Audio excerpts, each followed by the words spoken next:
sim, a gente vê. Agora, não podemos esquecer que o Brasil já tem mais de 14 milhões de pessoas que foram vitimadas pelo Covid, que estão curadas, então algumas dessas pessoas lidaram de forma transitória ou ainda lidam, em percentual menor, com alterações atribuídas ao Covid, à infecção aguda pelo Covid. Na verdade, hoje existe uma proposta até de mudança da classificação do Covid, dizendo não apenas da fase aguda do Covid, que são esses 14 dias que geralmente fazem mais barulho, mas existe um termo cunhado pelos americanos e reproduzido pela Marina Bucar, que é o Long Covid, ou seja, um Covid que se estende, porque a sintomatologia dele ela perdura por mais tempo. Lógico que não com toda a repercussão respiratória inflamatória, mas com sintomatologia ainda exuberante, às vezes febrícula, às vezes alteração de capacidade pulmonar, enfim, uma série de coisas. Como é que a gente separa isso? O que a gente tem visto? A Roberta também tem a experiência dela para falar. Geralmente, essas sequelas e esses sintomas que perduram, eles são tão mais presentes quanto mais tarde o indivíduo começou a tratar. O que é uma coisa que, mais uma vez, eu bato aqui na tecla, que eu sempre falo em qualquer lugar. Ciência é reprodutibilidade. Se eu pegar uma maçã e jogar para cima, ela vai cair. Seja aqui, seja na China, na Austrália, em qualquer lugar. Por quê? As leis de Newton são uma só em qualquer lugar.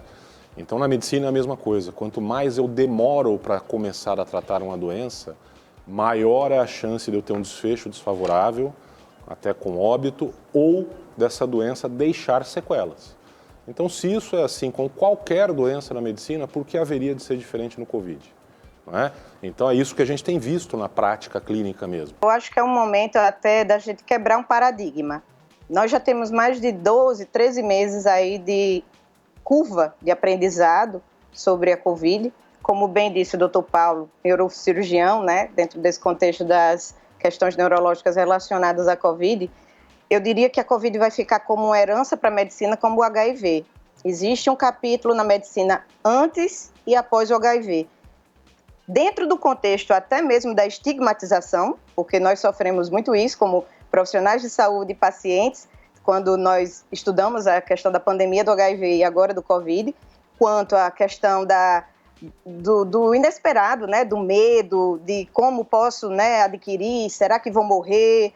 São tantas perguntas iguais que eu só acho paralelo no HIV. Então, eu sou suspeita em falar porque eu trabalho com isso e lido diretamente com esses pacientes. Então, eu realmente entendo e tenho essa empatia de desenvolver para o Covid a melhor estratégia que eu possa buscar com tudo que eu aprendi dentro do HIV, que é o bata forte e bata rápido.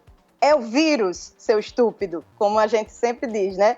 A gente tem que quebrar a cadeia de transmissão. Se é uma doença infecciosa, eu tenho que negativar a carga viral. E eu já tenho diversos estudos com vários fármacos, sejam eles com ou sem patente, que reduzem carga viral. E voltando a essa questão do long COVID ou long, né? Long haul, tem todas essas terminologias para o COVID longo, que nada mais é do que a síndrome de fadiga pós-Covid, que a gente vê muito e via muito nos pacientes também com hepatite C, pelos flares, que são momentos em que o vírus volta a positivar porque fica em santuários. Ainda está em aberto essa questão na Covid. Será que esses sintomas estão relacionados ao que a gente aprendeu com chikungunya, por exemplo, e que na primeira fase a gente tem uma grande replicação viral e quanto maior essa persistência de replicação viral, maior a produção de proteínas, peptídeos, antígenos, como a gente fala, que vão estar estimulando o nosso sistema imunológico a entender que devem destruir contra o próprio corpo. Foi assim com o chikungunya. Então, os pacientes sentiam muitas dores nas articulações, edema, inchaço, dor de cabeça, perda de memória, perda de concentração, tudo isso relacionado a um fenômeno autoimune. Porque o Covid, não nos enganemos, ele começa com uma doença infecciosa, mas ele termina com uma doença autoimune.